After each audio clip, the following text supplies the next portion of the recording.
Jusqu'à présent, je vous avais présenté les lois suivantes. Vous avez d'abord la loi binomiale. Selon cette loi, la probabilité que x soit égal à k est égale à la combinaison de k éléments parmi n fois la probabilité du succès puissance k fois la probabilité de l'échec ou bien 1 moins p puissance n moins k. Et puis, je vous avais présenté la loi normale de paramètres mu, qui est la moyenne, et l'écart type sigma au carré. Alors la variable aléatoire dans la loi normale, c'est une variable continue, à l'inverse de la loi binomiale qui est une variable discrète. Et la fonction qui permet de calculer la probabilité de cette loi est la suivante. Cette loi peut s'appeler également loi de Gauss ou bien loi de la place Gauss.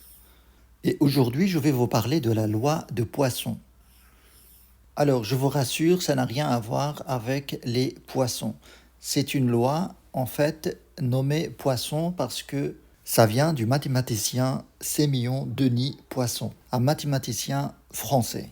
La formule de cette loi est la suivante. P de k est égal à la probabilité que x est égal à k est égal à lambda puissance k sur k factoriel exponentielle moins lambda. Et lambda représente la moyenne qu'un événement se produit dans un certain temps. Je vais vous présenter les conditions d'application de cette loi. D'une manière générale, si on a une variable aléatoire x qui suit une loi de Poisson de paramètre lambda, alors la loi de la probabilité de cette loi est formulée de la manière suivante pour tout cas appartenant à n. Dans ce cas, on peut avoir les caractéristiques suivantes.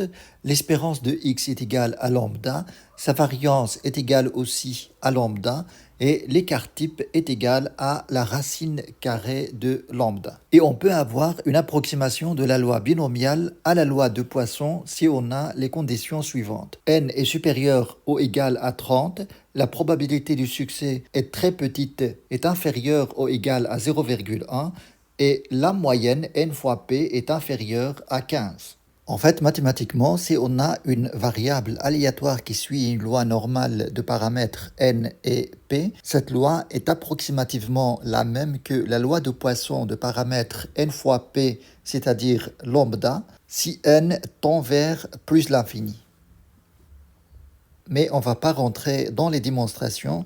En général, ce qu'il faut retenir, c'est ces paramètres-là. Si vous avez n est très grand, on va supposer que ça dépasse 30 épreuves indépendantes, et que la probabilité du succès est très très petite, inférieure à 0,1 ou bien 10%, et la moyenne est inférieure à 15. Une fois que vous avez ces conditions-là, on peut appliquer la loi de Poisson au lieu d'appliquer la loi binomiale. Et on peut également démontrer facilement que l'espérance est égale à lambda et la variance à lambda également. Le domaine d'application de cette loi est limité à quelques événements rares, comme par exemple les arrivées de bateaux dans un port ou les accidents dus au coup de pied de cheval dans les armées.